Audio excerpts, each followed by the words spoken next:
Yeah, check 1 2, check 1 2. Is this mic on? Is this mic on? Hey, listen, man. It's the one and only trendsetter DJ Sense, and you're listening to CockTales. Dirty discussions with Kiki and Medinah, Monroe. Yeah.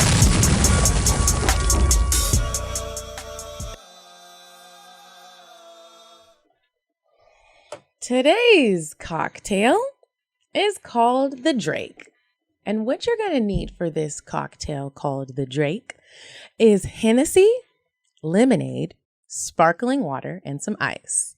And how you're going to prepare the Drake is take your glass, put some ice in it, pour in your Hennessy, a shot or 2 or 3 if you mad because you got a girlfriend like me. Pour in a tablespoon of lemonade so you can still taste the Hennessy as you drink your sorrows away. And then a dash of sparkling water. And that, my friend, is called the Drake cocktail. Your feelings today? You know, Kiki, I'm feeling a little under the weather. This is old news, but... And I really don't even know if the girl is his girlfriend, but I feel like every time Drake posts a girl and the rumors start, it's typically true. And she looks like his type.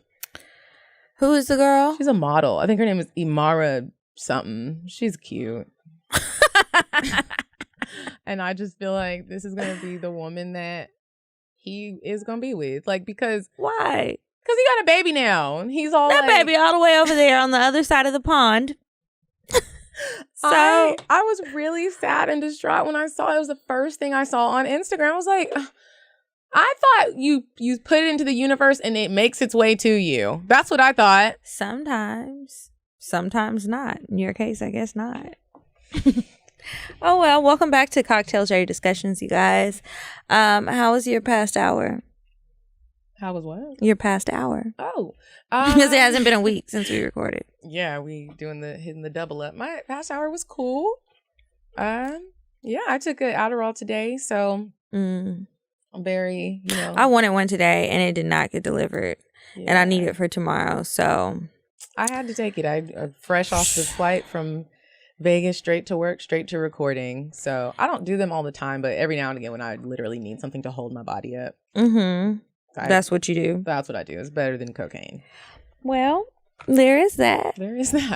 How was your last hour? It was all right. I was trying to think of what else I did this weekend that I forgot to tell y'all about. I'm sure it's something. It'll come to me eventually, but I don't know. So, well, this week, we're going to play a game with just us. We don't have a guest. I hope you guys enjoyed last week's episode. But before we play the game, weird sex. So you said a man is not a necessity. A man is a luxury. Like dessert. Yeah. A man is absolutely not a necessity.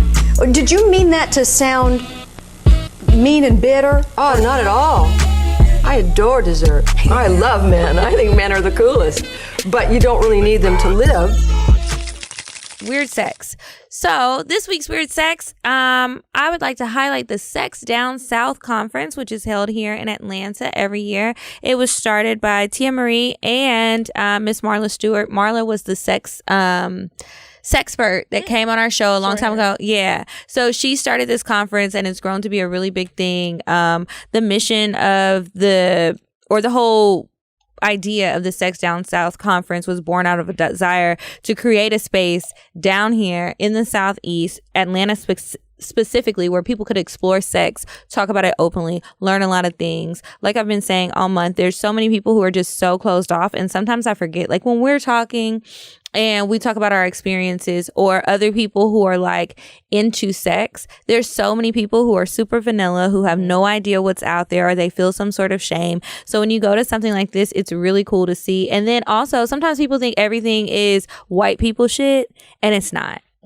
So don't be afraid to try some things. Don't be afraid to explore some different kinks. Go to some workshops, go to a conference like this. This one, I haven't been myself, but I've heard it's really good. They have tons of photos. And then also for everybody who's always looking for like an in-person event, they are accepting vendors and sponsors and stuff. So check it out, whether you want to attend or you want to work with them or whatever, or just check out Marla and the services that she offers. She teaches a lot of things about sex, how to be really open, how to be sexy, how to say sexy things on the phone, all the stuff that you guys send us advice letters about. She actually has some kind of certification. So and check it out. A great like leeway into, you know how people always ask us how to have a threesome? That's a great start. Go there. Go to the conference. Go to the conference. You might meet some people. Yeah. But yeah, you can check them out at sexdownsouth.com. And I believe that it's usually around Labor Day weekend. So September. So check it out. If y'all go this year, let us know and tell them if you do work with them that we sent them or sent you. And that's it for Weird Sex. If you have somebody that you'd like to recommend for the last episode, email us cocktales@atl@gmail.com, or you can send it directly to me, info@kikisaidso.com. So, okay, game. New First game. date questions. We just came up with this on the spot, y'all. First date questions. Some of mine are mixed with like first date questions, but then some of them are mixed with just like, I just want to know questions. Okay. I was really trying to come up with like first date questions, but honestly, on my real first dates, I can't ask you those questions because a lot of stuff I already know about you because we know each other. But I'm always trying to figure out if they got family issues.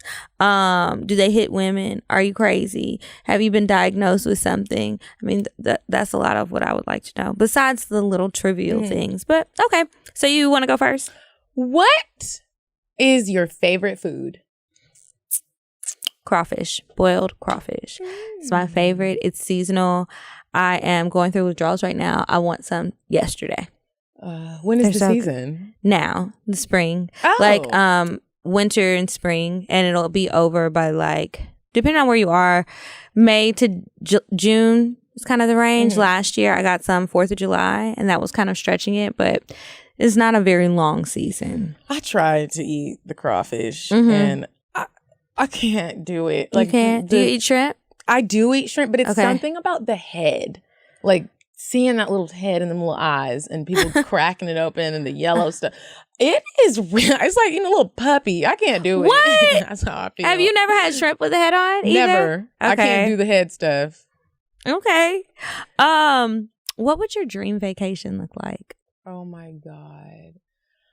My dream vacation looks like a surprise ticket is in my account, preferably with my dude or someone that I'm dating. That's where I would like it to be with. And I just open up my inbox. He has already contacted my job and like got the days off for me. This is a dream. Okay. And we're going to the Maldives. Okay. We're going to the Maldives. I really want to go there too. Yep. And he is like, look, we're going to a little secluded island.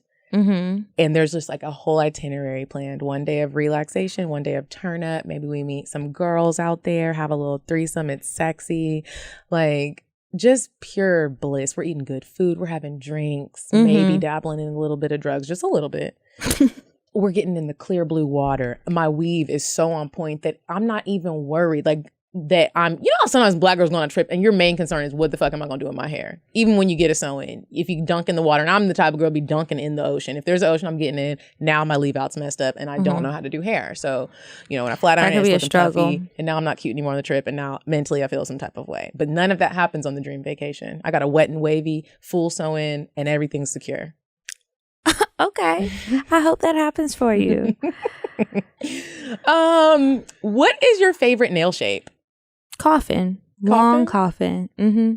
I always try to get coffin, and they always give me this. That's like square. It's square. Like I'm like, Why okay. do they do that? I don't know. But I also Did you say something? Sometimes I say something, but it's just too late, and then I hate going into the nail shop to get my nails done. So I'm not about to sit there all day. It's good as long as they're cute. Oh my gosh. Okay.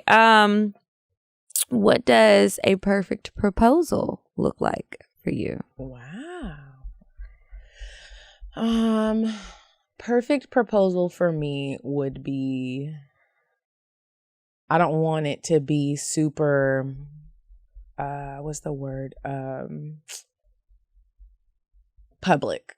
I don't like the whole, like, we're going to do this thing and invite everyone and everyone's going to watch my reaction and see how I want it to be very intimate. Mm-hmm. And if people are going to be there, only people that are in like my close circle. I don't want it to be on Instagram. I don't want it to be on social media. I don't want no phones out.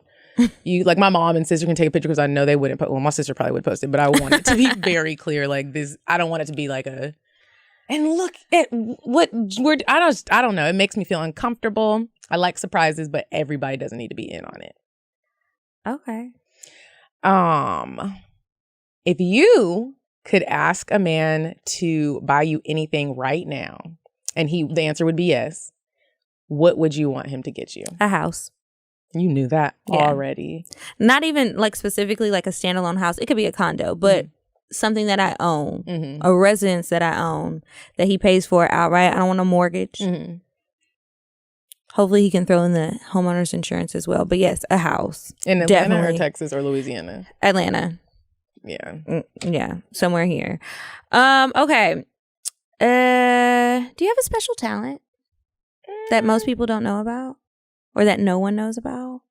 A special talent? That's a good question. I would say I don't think it's special, but I'm really good at karaoke, and it's really weird because some people might be like, that's not a talent. But whenever sometimes I go and do karaoke by myself, and I can sound just like the Dixie Chicks. And I think that's a talent. And I have literally gone to karaoke, and I sing all these country songs. Okay. And a lot of people don't know that, because if you ask me to sing in real life, like if I was at Thanksgiving having dinner, my mom was like, you know how parents always try to put their kids on blast? It's not going to sound the same. It has to be karaoke. Do you think you need those effects of the mic? No. Oh. No, there's no effects. But I mean, when you do karaoke, you know how like just like how you sound in a microphone versus how you talk. Like the little things. Like what's the difference? Why can't you do it at the table if it's no effect? I think it's just something about karaoke. I don't know. It's just okay. How often do you eat out? That is something I actually do ask men on dates. I go through like phases. I eat out a few times a week, but I also like to cook. It really just depends on how busy my week is. If I'm not at home a lot, that's usually when I eat out the most. And I might eat out twice a day, not every day, but probably most days out of the week. But I try to keep it to like, I would say 2 or 3 days a week I'll eat out. And then the rest of the time I cook. Okay. What would your family be most surprised to find out about you?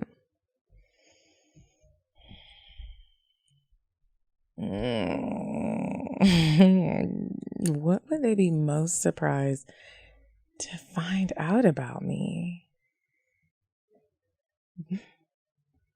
That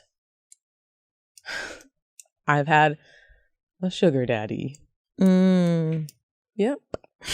My mom would be like, I thought you really liked him. I'd be like, oh, Mom, I just needed my rent paid. Oh my God. Okay, this is my last one. Do you watch or listen or read the news? Yes. Okay. Listen, watch.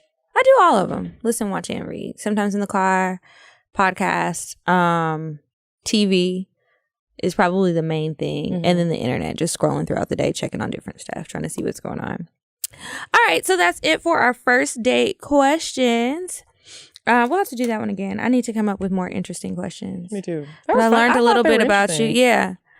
Okay, so this week we just have a bunch of random things that we're going to talk. Well, not so random, but a bunch of just different things that we can talk about, like decision making, what's okay, what's not, how long are you holding on, or whatever the case may be. So, Ayana actually came up with this one for us. How long do you hold somebody down when they had it at first, but then they lost it? It's like, it's hard to answer that because I honestly don't know how to answer it, because it's like, when you love somebody, like, do we love this person? I'm assuming yes. Yeah, we'll say you love this person. Well, instead of saying how long, what would be the straw that broke the camel's back, or what's going to keep you trying to hold that person down? What's going to stop you from it? I think what stops me is if you're not trying. Whatever it is that happened and you're down now, like, I held Carlos down for a minute and vice versa. We were together for a minute. And honestly, we still be holding each other down. I would never not if he needed something, give it to him. But I also see how hard he works and everything he's given up for what he's trying to make happen in his life. And I believe in that. So while we're not together anymore, and that's not really why we broke up, I think I can hold you down and stay in the relationship as long as you're trying and we're not about to be homeless. Because like I'm not I'm not gonna be homeless. I just don't want to do that part. But then I also don't know if like I meet someone and fall deeply in a love that I've maybe never experienced before. Maybe I will hold you down that long, like, and stay with you and then hope we can have a come up from it. Like sometimes I do think in the world we live in right now, everybody is so quick that as soon as somebody fucks up, you're just done. And you didn't hold it down at all. Like something bad happened, he lost his job and you're just done. You can't buy me that Birkin, you can't buy me that Chanel, it's a wrap. And I don't know, lately I've just been thinking about those things and it's like, what matters here? Yeah, I mean, for me, like, yeah, definitely working towards your goals. But sometimes I think that people get so caught up on chasing a dream that they lose sight on reality. And it's like you said, okay, we're not about to be homeless. So chase whatever it is that you want to chase, but you've got to be practical. And if I got to take my ass to work or do all of these things, then you need to find a way to do something too. I can't be with somebody where they're always just chasing something and it's just constantly chasing it. Like, you're an adult.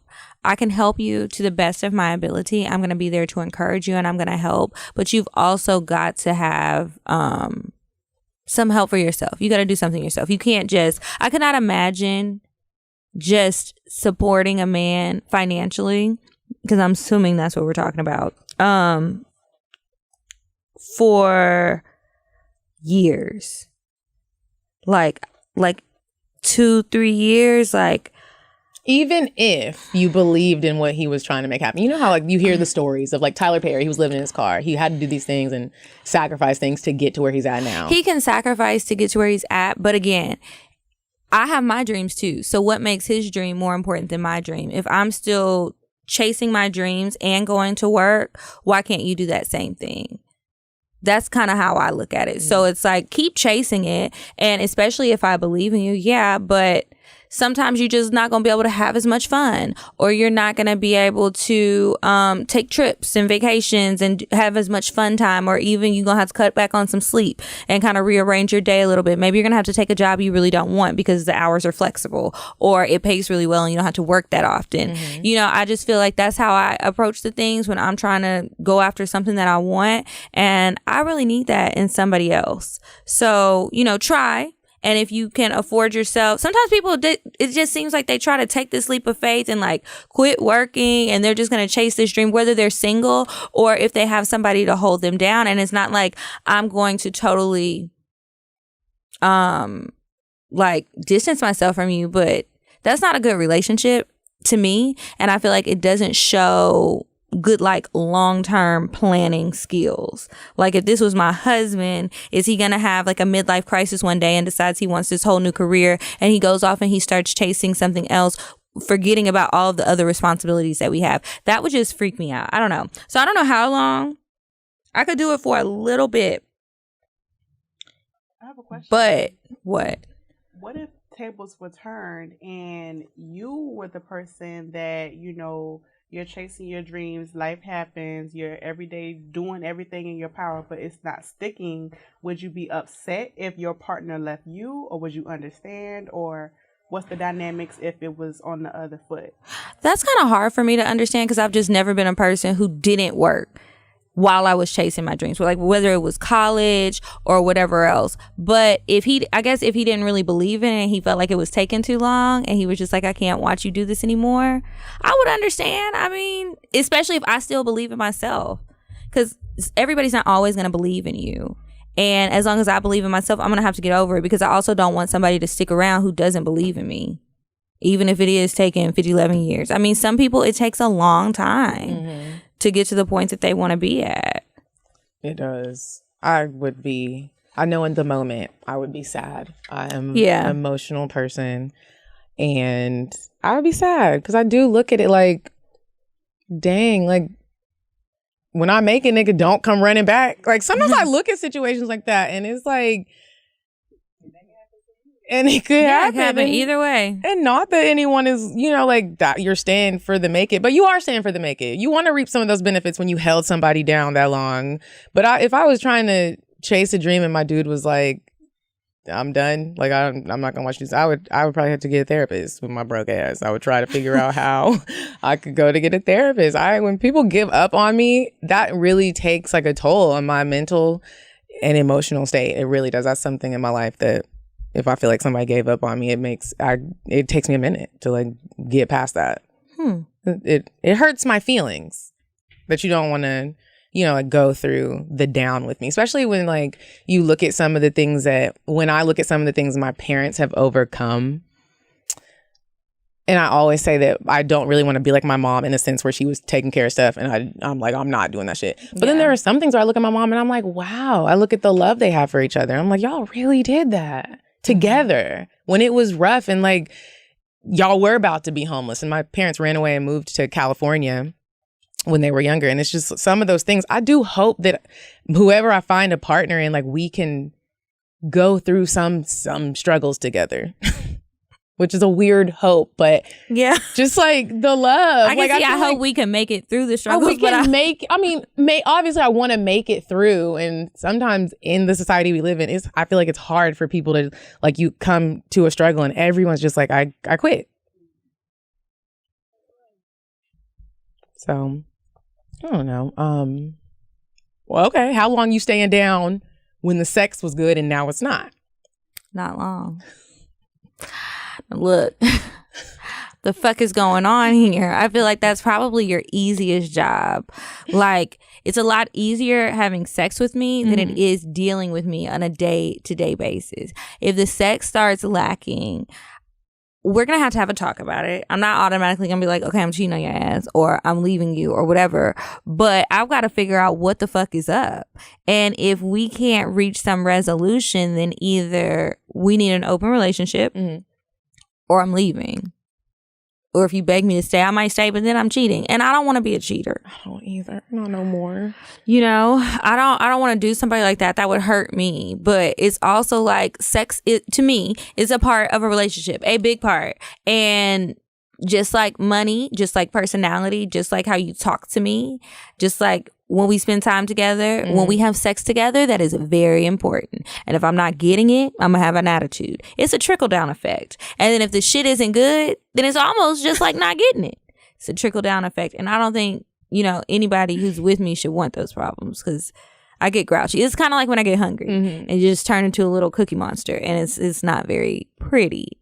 How long are you staying? I'm staying long. I'm not gonna lie. I'm staying. If the sex is bad, and I'm just speaking from experience. Are you going to talk to him about it? I'm gonna talk to him about it, but are you gonna cheat? Both. Yeah, both. And I hope that in the future that just doesn't happen. I'm gonna try as long as I can. I can deal with the rut if we're married. I just naturally feel like relationship sex, unless you're like one of those fit couples where y'all just stay fit and sexy all the time, I think that relationship sex just gets boring.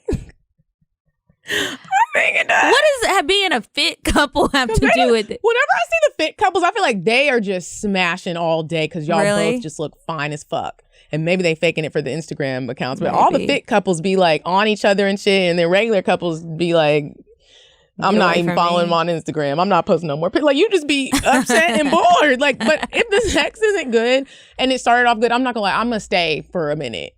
Like what's a minute? Let's say like we're in it for 4 years. And like the first 2 years, it was really great sex. And the second 2, they're not so good. I'm probably not going to break up with you because of it. But that next round of 2 years, you better pull it back. Yeah. We got to get through this. And we got to start being open and honest with each other. Baby, what do you want? I feel like a lot of people start to want something more and they get nervous to ask the partner because they're shy. They don't know how they're going to react to it. Is it going to cause a fight? Like, this is what I really want to try, but I'm scared to ask him. And sometimes it does cause a fight and people get mad and in their feelings and then it's just like, oh, I was just playing, but you really weren't. Now you got to go play with somebody else. Oh, I really or suffer in silence. I admire those couples, especially married couples who do like have the discussions about what they want early on or middle of their marriage. Like, I think that it's like, dope. Yeah, the conversations that my little couple friends have about their sex life, I'm just like, wow, I wish, because they're both very open. There's not like some of the stuff that they've told me that they've talked about that they want to try. I could see where some people might freak out a little bit at some stuff, but they don't. They're just like, okay, well, let's try it. I need to do this. Maybe I need to be drunk, but I can try it. And I'm just like, I wish. Nobody has to old hide niggas anything. be a little judgy. You said the old niggas? They be judgy? I think they're a little judgy. A lot of them are a lot more conservative, not as open. But, you know, just saying. How many chances are you giving somebody that you're dating who keeps fucking up in any arena? And it doesn't even have to be a repeat offense, but like, this is wrong, this is wrong, this is wrong. How many chances? 20? That was honest. Do you count them? Oh. Picture like little tally marks. The crazy thing is, like, when we have these types of discussions, I try to really dig deep and think about moments where I've given chances. Like, because like 20, I'm like, look, there have been some niggas in my life where I gave them way too many chances, but I really thought they were gonna get it right. It depends on how much I fuck with you, how much I like you, how attractive you are. I'm ashamed to even admit that. But then also... That does matter. It does, because sometimes you see the person, you be mad as shit. You be like, but they look good. Yeah, and then you see them in person and everything just changes. And you're like, I smell good. I'm going to give you one more chance. And you just act like everything's okay. But in real life, it depends on what it is that you did. And did it like... alter your character. You know how sometimes people do stuff and you can get over it, but like if a nigga stole from me, there's no more chances after that. I've talked to so many women where it's like a dude has stole money from them or like for real, and you still go on a date with them and you know he stole the money and you just didn't, like stole cash out of their purse or something, out of their purse. And OMG, somebody that you wouldn't think would do that, or you just steal something from the house. Like that goes to everybody. There are certain things that you could do where it's like, now I'm looking at your character and what's gonna, if I give you another chance, the fuck, I can never let you inside. Yeah, you gotta stand outside. Yeah, and I'm gonna have to check your pockets. You need to keep your hands up. You need to clap the whole time you're in my house. Yeah, because I don't need you touching nothing. Yeah, I think I give pretty much infinite amount of chances. Sadly, this is for anybody I like. It's not even levels to like. If I just like you at all, I give so many chances, and honestly, I wish I wasn't that way. It usually ends up hurting me in the long run more so than it does them. But I will give a ton of chances. Ugh. Have you ever been like, you give a ton of chances and then sometimes you look at it in return and you don't get no chances? Yeah, and I'd be like, dang, nigga, you just cut me all the way off. Like, I've been giving you chances since 2010, nigga, and then I do one thing. That's why I say it hurts me more than it hurts them, but it's still frustrating because it's like, where's the reciprocity? Like, what's up? Why? And then they were probably begging for a chance. Sometimes they beg, sometimes they don't. I just hand them out. But sometimes they do beg for those chances, and it's just like, wow. And I try to ask myself, like, if the shoe was on the other foot, how would he act? Are you going to give me another chance if I had done this to you? It's probably not. Niggas don't be giving chances like we do. They don't. Generally, you know. When it comes to like cheating, I will give you 2 to 3 chances. I will say I'm not the person anymore to just be like, some fishy shit came up and I'm just done. Like if a random text seems suspicious and you aren't sure how to feel about it, I'm not just gonna like go crazy and be like,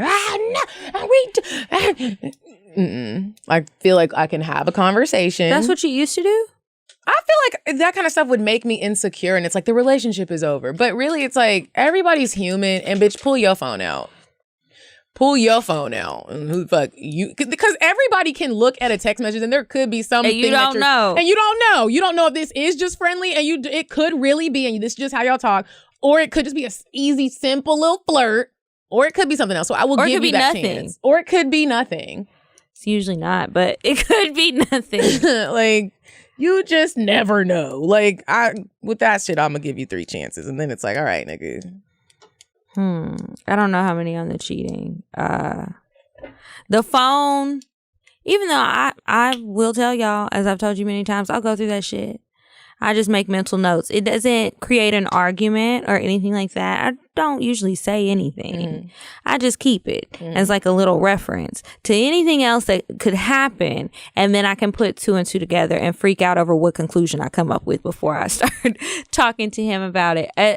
Catching somebody actually cheating, I think it depends on the type of cheat. There's different types of cheating. If I was like married or engaged to somebody and they cheated on me and got somebody else pregnant, I don't think I could say. I might even try because, like I said, I'll be giving infinite chances.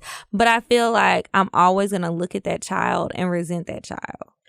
And their mama. Let me ask you this, because I feel like a lot of people feel that way. Are you going to like take the part out, if you get married, are you going to alter your vows to take those things out? You know, when people are like, for richer or for poorer.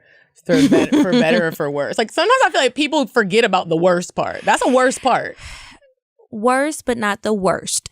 And they're different. And I also think that you need to honor me if I'm your wife. Did you forget about that in the vow that you gave me? You promised to treat me a certain way and you didn't. So we're both breaking vows. I think I would actually like to write my own vows. I don't know that I want the traditional ones. It's been so long since I've been to a wedding with the traditional vows. I'm gonna have to review those terms and conditions and see if they're gonna apply to what I need for my life. The richer or poor, that part, that doesn't bother me so much. What is one of the ones that they say? Let me look it up real quick. For richer or poor, for sickness and in health, for better or worse. Till death do us part? Yeah. I mean, I would like to stay with you till death, but I also would like to be treated well throughout this marriage. Like, we can have bad times, but like overall, you need to respect your wife, just like I'm going to respect you. So having a baby with somebody else, if I go out and have a baby, you're going to leave me. You're not going to stay and raise another man's child and we're married. I really don't think that anybody's going to do that for me. So it's like, how am I wrong for doing the same thing? No. I wish somebody would come on the show and talk about that. That is just... Staying when their partner got somebody else pregnant. That is so hurtful. It's already... we talking about text messages. That shit is hurtful. Yeah, that's a whole person that you...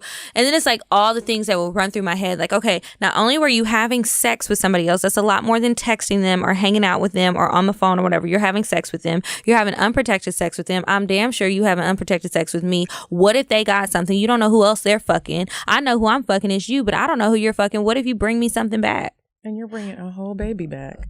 You brought a baby back. You could be bringing all kind of extra stuff back that I don't need. Ooh. That's how people end up on Snapped. That is. I'm just saying. When do you forgive? When you decide, okay, you are going to give the second chance. When do you forgive? Are you one of those forgivers where you say you forgive and really you didn't? And everyone knows if you're like that. Like, you know, you say you're over something and you know you're not because you can tell by the way you're acting.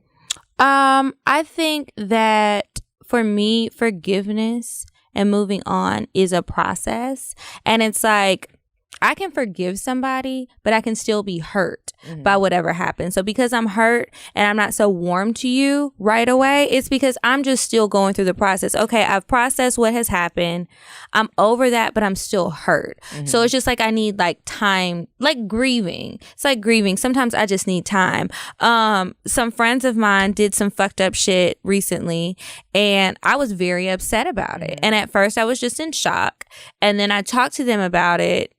Or no, then I was going to talk to them about it, but I didn't really. I only talked to one. But I was like, honestly, right now, you guys have already said your piece. I don't want to speak out of anger and say some shit that's going to be fucked up that I really don't mean. I'm just saying it to be mean because I'm angry and hurt right now. I just need some space.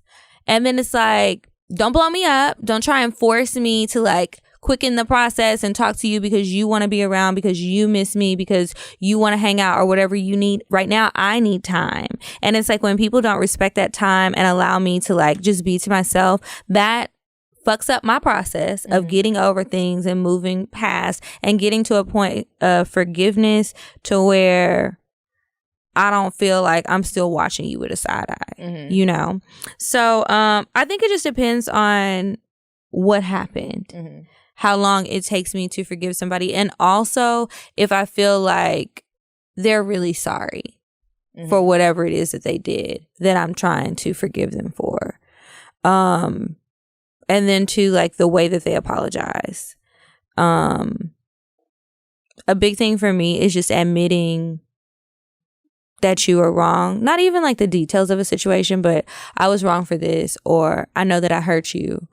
And saying that, because a lot of times I found that, like, especially with dating, guys try to give me all of these excuses about why they did something. It's almost like they try to pin it back on me, but it's never just, you know what, I fucked up, I'm sorry.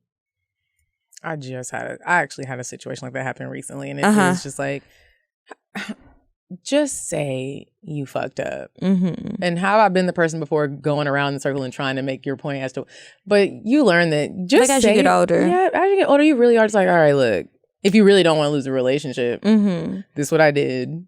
Did nobody, if no one died and it's not that detrimental and we can move past this, all right. Yeah. We all fuck up. Nobody's perfect. Right. And then two, if you're not sorry, don't tell me you're sorry. Because if you say you're sorry and you're still, nothing has changed ever, like I can give you time to change, but if nothing changes, it's just like you weren't really sorry, or you don't really feel bad, or if you don't understand where I'm coming from, that's okay too. Like tell me that so that maybe I can try and explain it in a different way. But sometimes I feel like people just throw around I'm sorry thinking that you'll get over it so that you just leave it alone and move on, and I don't like that. And sometimes I feel like people throw around forgiveness thinking you can keep bringing stuff back up. I also think with that also, if you do decide to forgive someone, wholeheartedly forgive them, and you're like, okay, and we can still try to make this work, or if it's a friendship and you're like, okay, I do forgive you for what you did. I understand that people make mistakes, and then every week or every month you're bringing it up. Like, that's so fucking exhausting. It's like you're not really over it, so why'd you tell me you were? Like if you're still going through, and that's fine. But yeah, don't say that's tiresome. Being a human is really difficult. We have all these things complex. we really have to like think through and really feel and have conversations about and really work through your problems. That's one thing I don't like, when someone doesn't want to work through a problem, like a situation arises and everybody's just ignoring each other and acting like there's nothing wrong when obviously there's a problem. That bothers me so much when people do that. And I've done it before, but it makes me very uncomfortable. It gives me anxiety. And a lot of the times I feel like girls do that with each other, like with friendships. Somebody did something. It could be a misunderstanding. It could be a lie, or it could be the truth. And nobody wants to address the problem. But if your nigga went and did the same thing, you would quickly address it with him. It's just, some weird friendship has been happening with me lately. And I'm just like, why are women like this? Like, let's just talk about the situation. And most of the time it's not that serious. What I will say to that is sometimes I think that with women, because women say it about their dealings with men too, like in that advice letter we had last time, when the girl was saying that she has a girlfriend, she was texting her ex and her coworker, and she was only kind of flirting back with him to not hurt his feelings. I think that as women, a lot of times we're not thinking of ourselves so much. We're trying to think of how that other person feels, even though you really don't know. You don't know how they'll react. You don't know what they can handle and what they can't. But you try, like, when you care, you try not to hurt the feeling, so then you don't say anything or you avoid it or whatever, when really that may not have been the best solution, and you didn't let the person even like try to have some feelings about what was going on. So I don't know. I think that can be it sometimes. And then I don't know what else. That's what I think it is a lot of the times. I know sometimes with me, when I've avoided talking about certain things, it's like, I might be upset today, but if I'm really not upset about it tomorrow after I've slept on it, I can let stuff go. Because sometimes I think that I overreact to stuff. So I don't want to bring up every little thing because I feel like I'm being nitpicky or just overreacting to stuff, being dramatic. That happens too much. Yeah. My dramatic overreactions to things. It's like, bitch, calm down. Have a chill pill. Have a glass of wine. Go to bed. Take a bath. Exfoliate. Try something different. Speaking of a glass of wine, I had a big old bottle of wine that was open. It was a bottle of red wine sitting in my apartment. My two neighbors were watching my dog while I was gone. The bottle of wine is gone. And when I get home, I'm going to get down to the bottom of this. Who took the fucking wine? So it was like, you said it was a big bottle? It was just a bottle of wine. You know, red wine, I don't put it in the refrigerator. I leave it on my little alcohol corner. Bitch, it was gone. I came home from work. I was like, they could have replaced it. Somebody could have even said like, hey, you mind if I take this since I'm washing shot? Yeah, go ahead. Man. You come home thinking you about to have a glass of wine. I had a glass of wine water. Is gone. Damn. Wow. That's rude. That's rude. I would be upset. Friends. Friends. How do you feel about friends fucking each other? Or friends fucking a friend's ex? So, okay, so the first one is friends fucking each other. So let's say like me and you are friends. I meet your guy friend. Y'all are just friends and I have sex with your guy friend. Is that what you mean? Yeah. So here's the deal. Oh, that's always so tricky. Right? And this something similar to this just happened.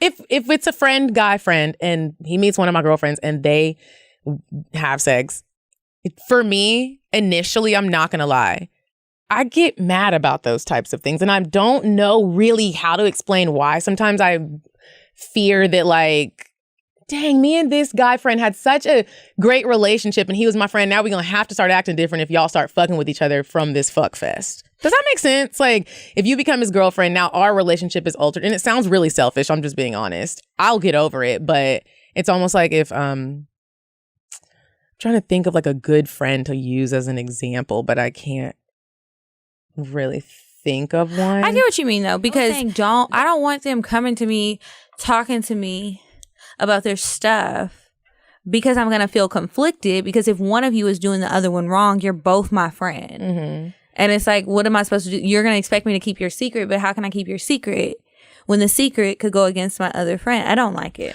I also don't want you to be telling him all my business. Like, we all know girls be talking to they niggas. And naturally you are like, he not gonna tell nobody. Like, but like if we used to be, it's like one of those things where it's like, oh, you're just like blurring all these lines and I just wish this wouldn't have happened. If it does happen, am I gonna defriend anyone? Probably not. But I'm gonna be annoyed at first. I think it's also gonna just naturally change the dynamic of our friendship. And hopefully, like, y'all treat each other well and it's just a match made in heaven and we don't, I'm just worrying for no damn reason. But chances are, it may not happen that way. I just don't like it. I don't like it either, Kiki. If you get cheated on, are you cheating back? Yeah. I am. I hate that I said that. I hope that I could become a better person? Absolutely. Like I just was telling y'all, I'm trying to be like a really good person. But right now, no. Like right now in this moment, if I was dating somebody and he cheated on me, yeah, I'm a cheat back. I used to feel like I wouldn't cheat back. I'm a cheat back. And I might not tell you, but I might get my own secret revenge. I'm not going to tell anybody. I'm not going to tell nobody either. I'll take it to the grave, but yeah, I'm going to get it back. Yeah. And then one day, hopefully no day happens, I'm just gonna snap and then I will tell you. But that'll probably be on the breakup day. Would you ever cheat with your partner's enemy? Am I fucking a drug dealer? Maybe. Because if he a drug dealer and it's his enemy, it might be some bloodshed. I can't have that.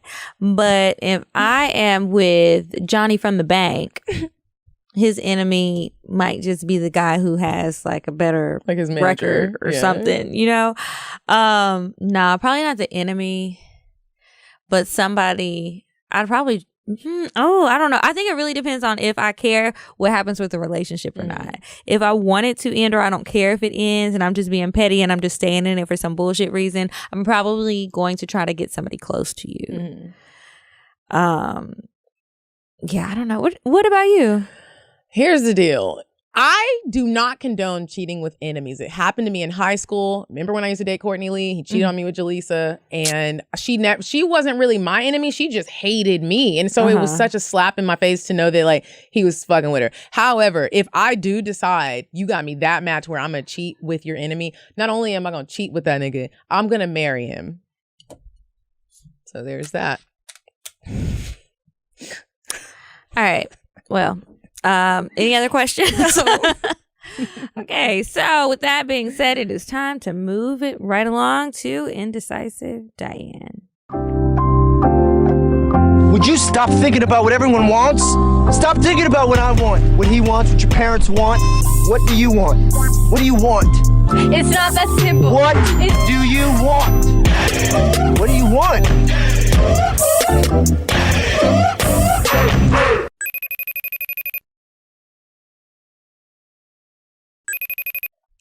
All right, Diane, what cute little date idea you got for us this week? Hey ladies, it's me, Indecisive Diane. Let me tell you. Well, you probably already know. What, girl? The ladies of CockTales Dirty Discussions are hosting Traffic Kitchen and Cocktails this Sunday, February 23rd. Literally get there, send your email, make your reservations. What's the address? 1100 Crescent Ave, Northeast Atlanta, Georgia, 30309. Go there, party with the ladies, have a little fun, drink some mimosas. Okay, girl, thank you. No problem, ladies. Bye. That's going to be fun. Excuse me. Yes, it is. I went to Traffic one time. I got so fucking drunk. So much fun. I was seeing all these people. Didn't remember. They're telling me on Monday, do you remember seeing me? And I'm like, hell no, you know I don't. But hey, nice to see you. Glad we're both alive and well. I hate when that happens. You'd be like, what did I look like? I don't even ask because I feel like it's probably not good. So I'll try to leave it alone. I don't know, but it's going to be a good time. Make sure y'all hit up Sue Solo, reach at SueSolo.com to register for the brunch because we don't have any room for you guys to sit with us, but we will be there and we'll be taking pictures and singing along and having on fun. Instagram. And y'all remember, it's free to reserve your table. Don't get, nervous by the word reserve. You're just reserving it and tell her how many people you want and to the time. And it's going to be fun. It is. Okay, so now let's move on to advice.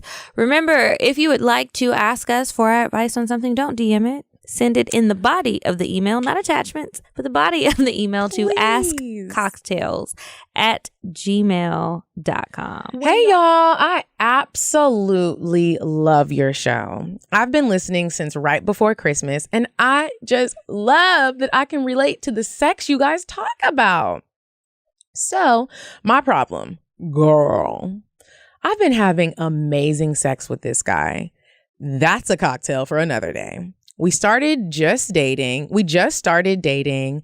I got mad at him and cut him off, and then we gave it another try, and my goodness, I do not regret it.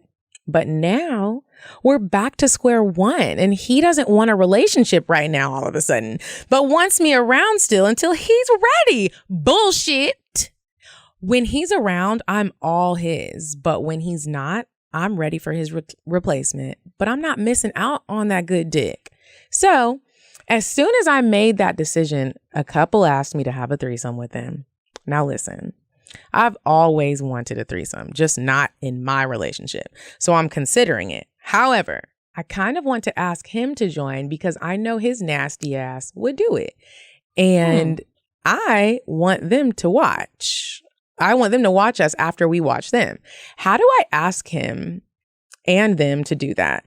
And if I decide to do that without him, I'm nervous as hell because I don't want to get nervous and give bad sex. So I recently had a friend of mine. The friend is the girl and she's married, and I was very shocked. But she hit me up. She did it in a text message. She didn't even call. Like, she sent me a very detailed text message about what her and her husband were wanting to do and would I do it with them. And what did you say? I wasn't offended. I told her my policy is I don't really do stuff like that with friends because of all the bad things that could happen. And then, you know, she asked me like, you know, well, what do you mean like bad things? Like, I always go to the worst possible scenario at first. Like, the worst is I could get pregnant by your husband or your boyfriend, and I wouldn't want to do that with a friend. And it could happen. Like, it's not like maybe it doesn't happen a lot, but a condom could break if we use one. Mm-hmm. Like, it's just a lot of things. You can get pregnant from pre-cum. Like, it's just like so much that could happen that I'm not willing to like risk with the friendship. However, we haven't deaded. The situation is not dead. Like, so, you know, we said we would go to dinner and talk about it, and that's kind of how we left it. But that's my take. But I think you should just really ask him. Yeah, I mean, asking us isn't really going to help because we don't know him. We don't know how he is or whatever. You know this person. So just ask him. And I mean, right now it's a no because you haven't asked. So you just going to have to go for it. Mm-hmm. Go after what you want, girl. Go after what you want, girl. And you might be surprised at what his answer is. He might be like, dang, I've been waiting to ask you something like this. Just ask him. Oh, well. I'm overlooking for advice. We had one this week, and that's just going to be that on that. I can't find another one that's short enough. We'll save these for another week, unless you have a short one. Sorry, y'all. We tired. I'm tired. Oh, girl. So loud. Sorry. I forgot that. Ever. Okay, so now moving right along to CockTales.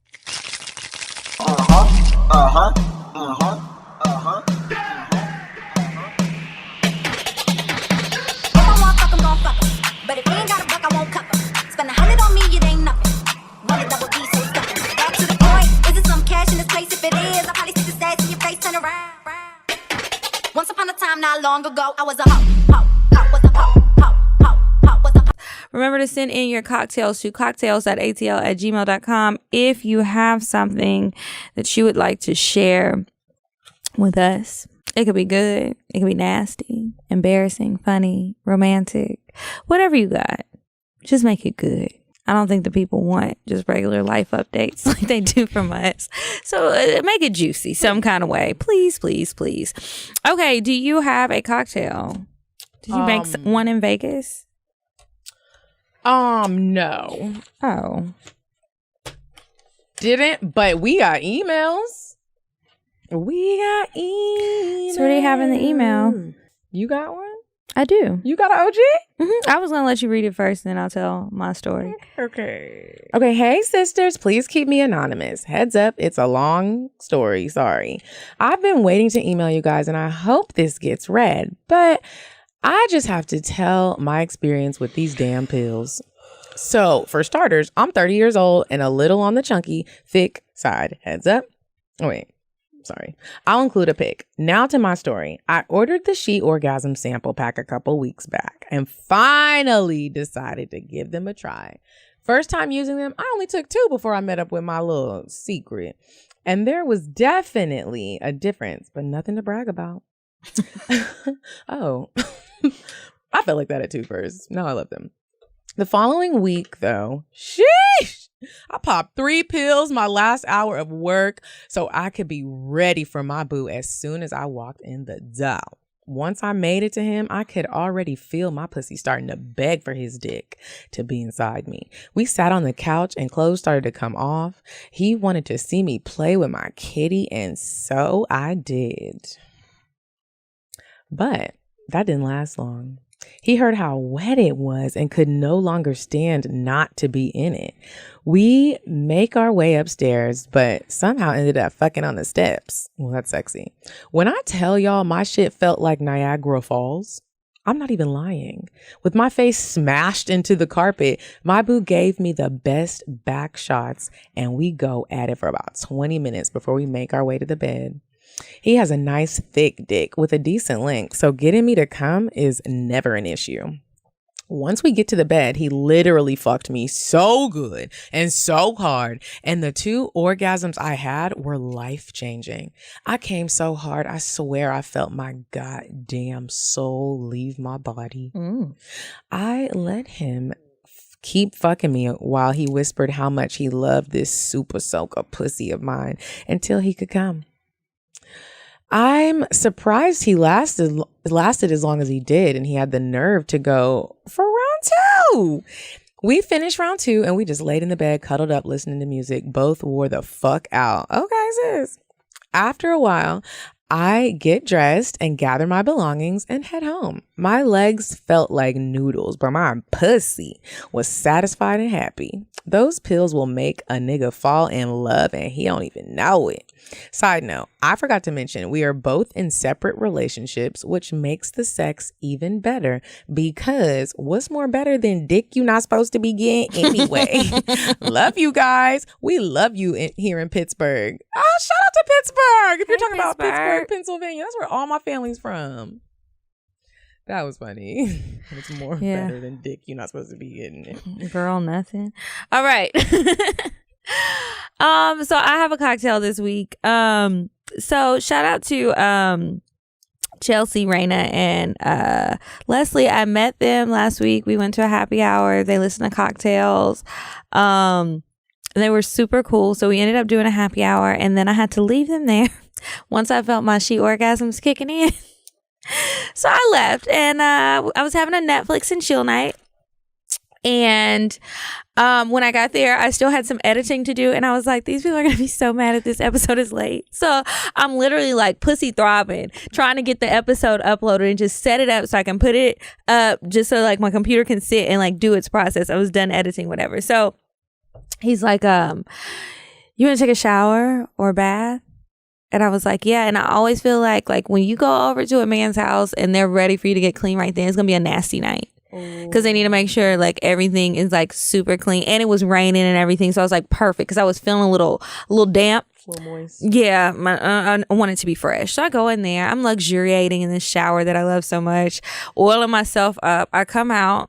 And I guess he's in a good mood that day because he done laid out all my toiletries for me. He's feeling very comfortable. I was like, now let me not fuck around and fall asleep. Glad I didn't choose a bubble bath. Anyway, so we're in the living room. We're watching a movie.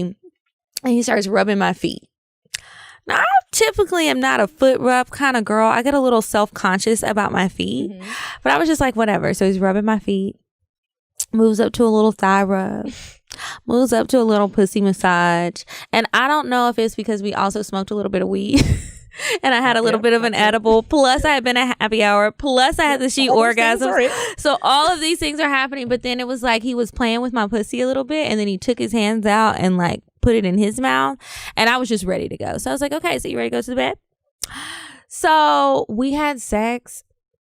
And I don't know if it's because I hadn't had sex in like a little bit. Or like what, if it was just like, okay, I'm just going to build up some anticipation. I don't know. Don't care. It can happen again because it was great. So I was in some position. Have you ever been in a position where you're kind of like, you're kind of on your stomach, but still kind of on your side? Like maybe one leg is hiked up, the leg that's like towards the ceiling and the other one is straight. And then it was like he was on top of me. Like from behind, but it was like he was in a real push-up position, like toes and hands. And then it was just like push-ups, but dropping dick off in my pussy. I don't know how he got into that position. I don't know how he lined our bodies up, but that was probably my favorite part. And then he was like, okay, lay down. I just want to eat it. I didn't have to suck his dick because y'all know that can be a chore sometimes. And I was just like, I gotta have this every day. I don't know what you need to do to get your energy up. So this can be a daily activity, but it was just, I just felt like I couldn't even talk. I couldn't say anything. I couldn't talk no shit. I was just sitting there. And then I know that once like he came like all over my ass and shit. And I really wanted to rub it in, but I was just kind of like stuck because I had like a really strong orgasm and it just felt really good. We wasn't even using no toys. And I only took 3 she orgasms pills that day. It wasn't even my usual 4. But it's probably all the other shit I had too. So when we were done, he was like, are you okay? And I was like, I don't even know. I don't even know. So he went and got the hot towel, and then he's like cleaning me up. And then he started again. I said, I'm sorry. I just can't handle it right now. I don't think if you have sex with me again right now, that's really going to activate my crazy. And I'm trying to maintain. Can we just cuddle and go to sleep? So that's what we did. And that's my cocktail. But it was, yeah. Well, I was up for a while just sitting there smiling like a kid at Disney World, just like, he fell asleep. I'm looking like, hey.